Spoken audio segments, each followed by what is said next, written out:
When its life comes to an end, it absorbs the life energy of every living thing and turns into a cocoon once more. This is the Pokedex entry for Yveltal, the Destruction Pokemon. And this is my favorite Pokemon of all time, and it is one of the strongest Pokemon in PokeRogue. But we're really going to put its strength to the test in this video, as we're going to see if Yveltal and Yveltal alone is enough to complete a classic run of PokeRogue. Yveltal is a huge threat, especially with its ability Dark Aura that boosts the power of Dark-type moves on all of the Pokemon on the field by 33%. Pairing this with the nature that I gave it, increasing its speed and lowering its attack, is going to let me outspeed a lot of these Pokemon while dishing out a lot of damage. Another thing to note is that I do have the passive ability on Yveltal being Soul Heart, meaning every time I kill a Pokemon, I am going to get a special attack bonus, making me an extreme snowball threat. Ivy is probably thinking that I'm going into this with some weakling, but this time I'm actually going in with the God of Death himself, and I just completely obliterate her team, moving past her easily on Wave 8. On Wave 22, I was reminded that later on in this run, I'm not going to be invincible, as rock types are going to pose a serious threat to Yveltal, seeing as I don't really have a good way to get past Sturdy. So this was a wave that let me know that I need to find a way to counter these rock types, especially when they're fully evolved in the future. But for now, we're going to enjoy the easiness of the run, as we're just going to keep claiming souls of enemy Pokemon. On Wave 25, we're going up against Ivy again, and she actually has an Aeron. So Wave 22 was definitely a little heads up, as that's going to be an Aggron in the future, which is going to be a serious issue for Yveltal, as it is very bulky, but more importantly, it's going to have access to sturdy and powerful rock type moves. We were up against none other than Gym Leader Whitney on our first gym fight of this run. She led off with her Jigglypuff, which, despite being a fairy type, it is still just a Jigglypuff, and a single Esper Wing was all that it took to take it down. Getting the speed boost and also the special attack bonus from my passive made it to where I basically had no worries going through the rest of this fight, despite getting hit by a rollout from Miltank for minimal damage. Next up, she sent in her Aipom, and obviously this stood no chance, as a single Esper Wing was all that it took to take down the monkey.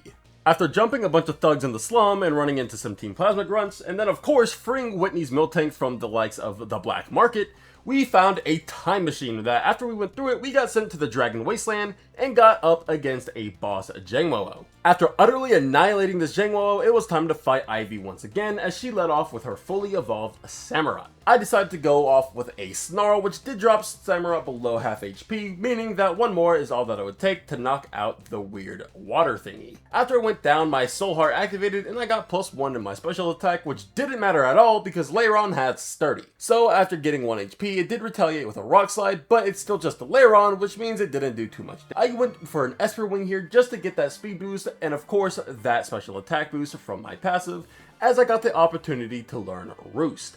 I decided to go with it and get rid of Light of Ruin because I don't like the fact that it does half the damage to yourself. This actually ended up being a very critical decision, as Florges was next up and I was not doing good amount of damage to it as it was spamming Draining Kiss. I decided to go for Protected, trying to just stall out, but then I realized that would never work as Draining Kiss has way too much PP for me to try to stall out. I go for a Snarl, but of course I miss in true Bucket Delo fashion, but another Snarl does connect, dropping it to red.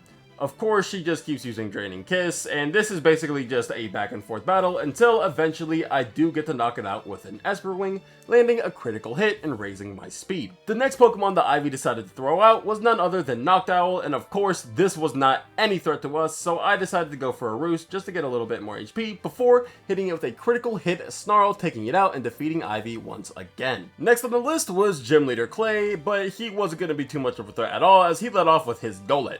A single Snarl was all that it took to knock it out, giving me my special attack bonus, which was going to be essential in winning this battle. Excadrill got all the way down to about 10% HP from a single Snarl, so a second one was way more than enough to knock it out, giving me +2 special attack.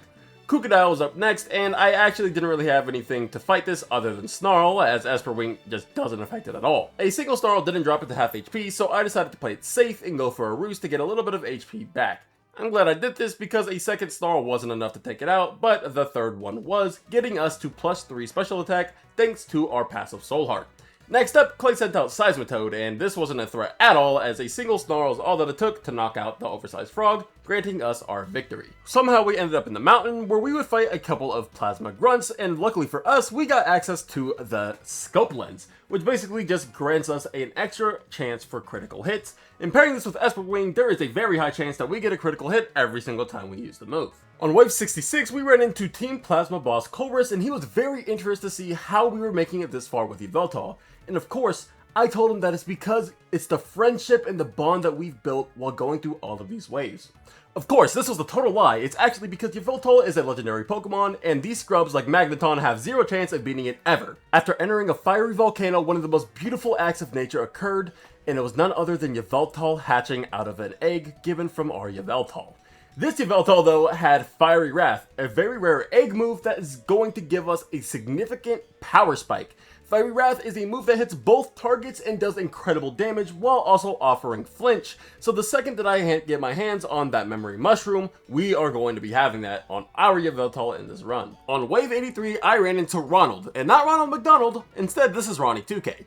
And I decided to not provoke him as I really didn't want my type or my ability to change, so I chose for my items to get swapped around, and the items he gave me honestly weren't that great, so he basically just screwed me over. Thank you, Ronald. After defeating some workers that were for some reason in an ice cave, it was time for our next gym leader fight against none other than Glacia. Of course, it was an ice type fight, which isn't the greatest matchup for Yveltal, but it's also not the worst as I still do neutral damage. I decided to go for an Esper Wing as it was going to give me that little speed boost, even though I probably wouldn't need it. Unfortunately for me though, that wasn't enough to take out Glacia, but I did get the flinch, meaning I can go for another one, getting a second speed boost along with that special attack. Beartic came in next, and honestly, I thought I might have died here, but luckily it only hit 3 Icicle Spears instead of 5. So I got to get off a Fiery Wrath and take down the bear before it would knock me out, ending my run.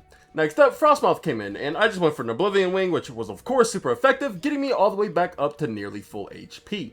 After the special attack boost, Glacia sent in her Titan, which I just hit with a Fiery Wrath, completely annihilating the Ice Whale.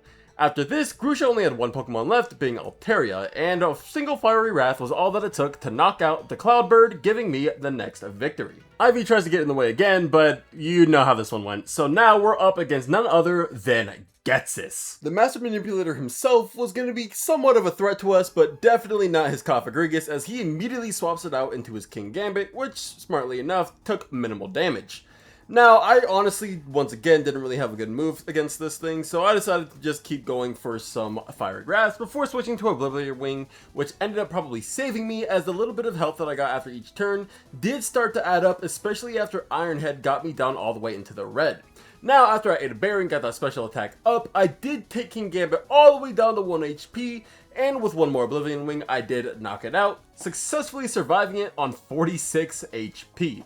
That was just the first Pokemon though, as Electros comes in next, and I decide to go for another Fiery Wrath. Now, honestly, I was just a little bit scared of going for Oblivion Wing, because if I didn't one-shot it, I probably would have died to Discharge.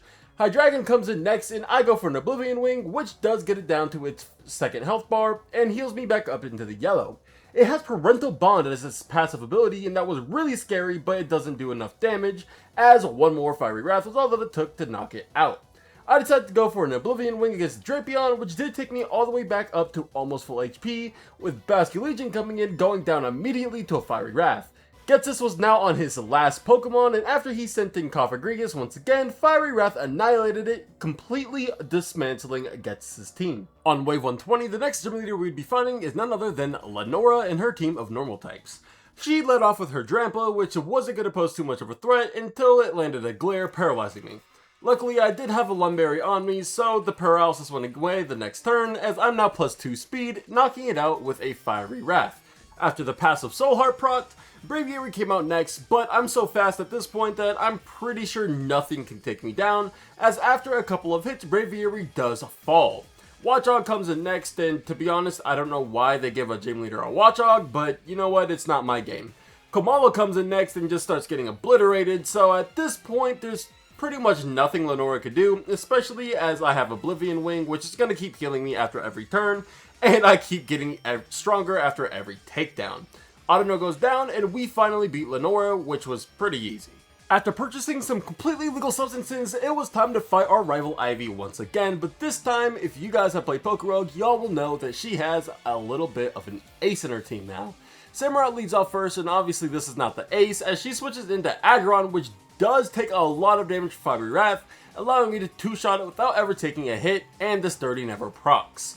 After this, she sends in Florges, and Florges is by far the scariest Pokemon on her team for me, but she doesn't do too much damage, especially with me having a couple of Enigma Berries, which is going to heal me back up every time she hits me with a Fairy type move. With a few Oblivion Wings, I'm still full health as Florges goes down, and now I'm +2 special attack. Next up, she sends in her Excalibur, but I know that I'll one-shot her with Fiery Wrath, so that's exactly what happens, putting me at +3. This is when she sends in her Tier 2 Shiny, Rayquaza, and a Fiery Wrath takes it down to its last health bar in just one hit, so one more was more than enough to take down the Shiny monster. After this, she sent in her Samurott again, but a Fiery Wrath was all that it took to one-shot the water thing once again, leaving her only with Noctowl, and at this point, it's not even worth mentioning.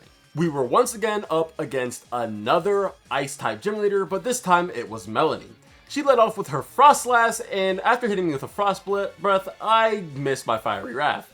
I went for it again though, and it did take it out in just one hit, giving me my special attack up.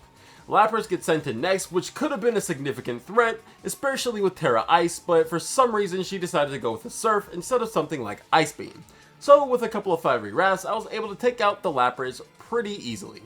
Ice Cube comes in next, and Fiery Wrath was able to one-shot it, and at this point, I was snowballing, and there was nothing that she could do to stop me. Frostmoth came in and came straight back out after getting hit with the Fiery Wrath, and Avalugg met the exact same fate. Her very last Pokemon was none other than Mr. Rhyme, and after hitting with the Ice Shard, it didn't do enough, so of course it got body bagged, and we were moving on to the next waves. After encountering the Safari Zone, which we couldn't enter, and beating Colress for like the third time this run, it was time to fight against Ghetsis for the final time. This time, Ghetsis led off with a Runerigus, and of course, it's not very effective against Yveltal, so King Gambit comes in and tanks a critical hit Fiery Wrath. So, with a couple more Fiery Wraths and one more Oblivion Wing, King Gambit was taken out, so that was a really big threat immediately eradicated. After this, Ghetsis decided to send in his Mega Electros, but unfortunately for him, it's not tanky enough to live a +1 Fiery Wrath. So after Electros goes down and we get buffed again, Iron Jugulis comes in, and honestly I didn't really know what to do against him, so I went for a Fiery Wrath, which did take it down to its second HP bar. After going for an Oblivion Wing, I did manage to take it down, being almost full HP. At this point, the snowball was way too big for Ghetsis to contain, so even though we had a boss Kyurem, I was able to get it to half HP with one hit and force a flinch, meaning that I basically one-shot it as it never got a turn to attack me. Basculegion came in, but we're way faster, especially since it's not raining, so with one Fiery Wrath, he got taken out. His last Pokemon was of course Runerigus, and a Fiery Wrath was way more than enough to annihilate him, securing our final victory against Ghetsis. On wave 178, I ran into this kid named Buck, which I've never seen in any of my playthroughs before, so I was a little bit confused. But it turns out Buck is just a dude that has a bunch of rare Pokemon eggs, and if you can defeat him in a battle, he'll give you a very rare egg. So of course I was taking my chances on this, as at this point Yveltal has been unstoppable. I go for a Fiery Wrath against Claydol, but he switches into his Gigantamax Colossal. With two Fiery Wraths though, that was more than enough to take him down, giving me my snowball early. Now I go for another Fiery Wrath against the Wall himself, but he's not really a wall against special attack moves, so I was able to one-shot him. Heatran comes in next, and I do manage to get a flinch off of him with a Fiery Wrath, so two of them was all that it took to knock him out without taking any damage. Torkoal comes in next, and of course I would one-shot it with Oblivion Wing. After Torkoal came in none other than Great Tusk, and Great Tusk stood no chance as Oblivion Wing sent it into Oblivion. For his last Pokemon, Buck threw back in Claydol, and of course I just went for an Oblivion Wing, which did take it down to that last HP bar, and the reason why I didn't go for Fiery Wrath was because I didn't want to use one of my Leppa Berries that I'd rather just save for later on. This is also the first time in this entire playthrough that I used Phantom Force, and it actually one-shot the Claydol, giving me an epic egg for defeating Buck. On wave 180, it was time for our final gym leader fight against Chili. He led off with Delphox, and obviously that was a terrible matchup for him, as a single Fiery Wrath was all that it took to take down the Magical Fox in just a single turn. Simisear comes in next, but Simisear just isn't a strong Pokemon, so another Fiery Wrath was more than enough. Emboar came in and I accidentally misclicked one for a Fiery Wrath, but it still almost one-shot it, and an Oblivion Wing obviously took it out on the very next turn. Then after this, Chili decided that he was going to throw in a Charizard, but Charizard is not bulky enough to live a +3 Oblivion Wing, so now we're at full HP and there's nothing Chili can do but watch his team get slowly dismantled by the legendary Deathbird. He sent in Heatmore just to die, and just like that, we took down Chili, getting us all of our wins against gym leaders. On wave 182, we are facing off against our first Elite Four member, which is none other than Sydney. Sydney leads off with the Mighty Yana, and its Intimidate ability is basically useless in this fight, as we go for an Oblivion Wing that takes it down just below half HP. After eating a Citrus Berry, it does get just enough health to survive another Oblivion Wing, but with one more, there was nothing Mighty Yana could do to live that. So after getting our special attack risen by our ability, Grimmsnarl comes in next and gets hit with an Oblivion Wing, taking it down to just below half health. Now, after getting hit with a Fairy-type Spirit Shackle, we did get a little bit of health back from our Enigma Berry, and after getting another Oblivion Wing off, we are now full HP, with +2 in our special attack stat. Crawdaunt came in and got absolutely annihilated by Oblivion Wing, and at this point, being +3, there was basically nothing that he could do to stop us from taking out his entire team in just one hit. Not even his boss Absol with 2 HP bars would survive a single Oblivion Wing, as Cacturne was all that was left, and despite getting his Sucker Punch off, it did literally nothing, and Oblivion Wing annihilated it, giving us our first win in the Elite Four. Next up was Elite Four Phoebe and her team of Ghost types. Now this was obviously going to be our best matchup in this Elite Four, as Ghost is weak to Dark, and with access to our Fiery Wrath, there is nothing Phoebe can do to stop us from just blowing through her entire team. Her boss Dusknoir comes out, but still gets one shot despite having 2 health bars, and of course, now the rest of her team is going to meet the exact same fate, because if you cannot take out Yveltal within the first 2 KOs, there's basically nothing you can do.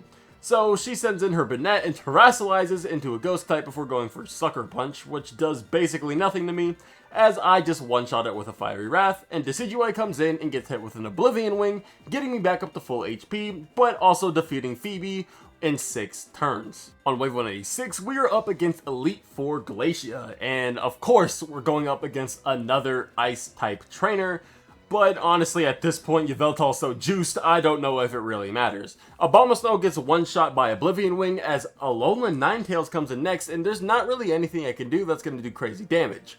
I went for Oblivion Wing and did get a flinch, meaning that with a second one, I took out the Alolan Ninetales without taking any damage at all. Glalie comes in next, and I just decided to go for another Oblivion Wing, which does take it down to about 1 HP, but getting the flinch means that I won't take any damage as I go for a Fiery Wrath, taking it out in just a couple of turns. At this point, we're fully snowballed once again, so Walrein came in, but actually didn't get one shot, but it also flinched, so it kind of did get one shot. At this point, Glacia is just really unlucky. She's flinched every single time she's survived a hit from Yveltal, so she's just never gotten to do anything this entire matchup. And just like that, Glacia just went down without doing literally anything. The final Elite Four member we'd be facing is Elite Four Drake and his team of Dragon types.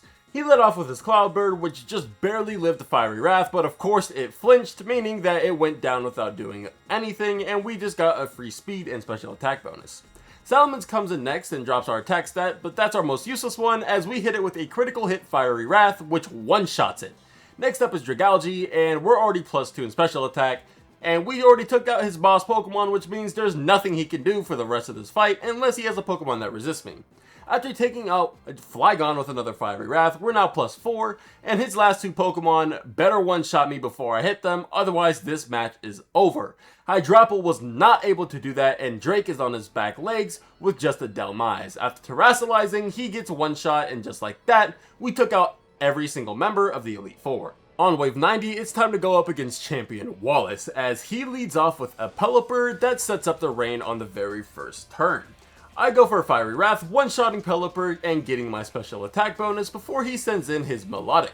Now it does terrestrialize into a water type, but I was able to flinch it using Fiery Wrath, which means a second one was enough to take it out without me taking any damage. My streak of taking no damage would end here though, as Swampert would come in, and not just a regular one, a Mega Swampert, and it hit me with a Wave Crash, taking me below half HP for the first time in this entire Elite Four run. Ludicolo comes in next and does manage to land a Giga Drain before I hit it with an Oblivion Wing, one-shotting it and getting me back up to basically full HP. After this, Basculegion came in, and it didn't have Swift Swim, so I was able to one-shot it before it did anything to me, and now Wallace was on his last Pokemon, that Pokemon being Latios, which of course I was able to outspeed and one-shot using Fiery Wrath, defeating the champion. It was now time for our final rival battle of the game, and of course she leads off with her Samurott, which just like every other time we face off, takes a couple of hits, but this time it actually has a 3rd HP bar and switches out into Aggron, which takes a hit from Esper Wing. Fiery Wrath was enough to take out the Aggron, so even though it was a rock type, it never landed a single hit on Yveltal this entire playthrough. Florges comes in next, and I hit it with a couple Oblivion Wings with a critical hit, taking it out. So we're still full HP and have +2 special attack as she sends in her Excalibur, which gets one-shot by Fiery Wrath, getting us to +3 special attack. Mega Rayquaza comes in next, and now this is probably the biggest threat that I faced this entire playthrough, but a single Fiery Wrath took it down to its final HP bar, and despite getting hit by a Dragon Ascent, we still outsped and did significant damage, knocking out Rayquaza in just 2 turns. After this, Ivy was left with 2 Pokemon. Her Noctowl, which for some reason is still on her team, came in and went down in just a couple of turns, getting me back up to full HP, before her 1 HP Samurott comes back in and gets annihilated by Oblivion Wing. This gave us our final victory against trainers in our solo Yveltal run. Before going to the Eternatus fight, I decided to teach my Yveltal Snarl once again, that way there was pretty much no chance I get one shot unless I get crit. Yveltal is now up against its final battle against Eternatus, and I of course decided to lead off with Snarl in order to drop that special attack just a little bit, hopefully negating a 1-hit KO. It went for Sludge Bomb for some reason instead of something like Eternabeam or a Dynamax Cannon, so actually Eternatus didn't do too much damage to me before I got it into its Eternamax form. Now this is a little bit scarier as the black hole would keep stealing my berries and items, and I just had to hope that I didn't get one shot. That being said, I immediately get crit by a Dynamax Cannon, taking me down into the yellow, as a Flamethrower takes me down into the red. At this point I was a little bit scared, because I'm now at 84 HP, but I have access to Oblivion Wing, which does heal me up just a little bit, and I ate all of my berries, which saved me, putting me at 17 HP. At this point, I ate basically all the berries I could, making Yveltal super beefed, but I keep getting critical hit, and I'm back into the low red. Here, I decided to Terrastallize into the Steel type because I picked up a Steel Terra Shard at some point in my run, which made it to where a Sludge Wave would not do any damage to me. And at this point, I'm just going to keep spamming Oblivion Wings, just trying to heal up in case I get critical hit. But most of Eternatus' moves aren't going to do too much damage other than Flamethrower, which for some reason it just decided it wouldn't use. And because we keep using Snarl, lowering that special attack, when it did decide to use Flamethrower, it just didn't do enough. And with one more Fiery Wrath, we took down Eternatus on 61 HP. And that answers the question of whether or not Yveltal is strong enough to solo PokeRogue. If you enjoyed this video, make sure to leave a like and hit that subscribe button, and let me know down below which other mono Pokemon runs you would like to see. This one was using my personal favorite Pokemon, but if you want to see one with maybe a weaker Pokemon or another legendary, leave it down in the comments below and I'll see if I can get to it. That being said, I hope you guys have a great day, night, whenever you're watching, and I'll see you next time. Peace.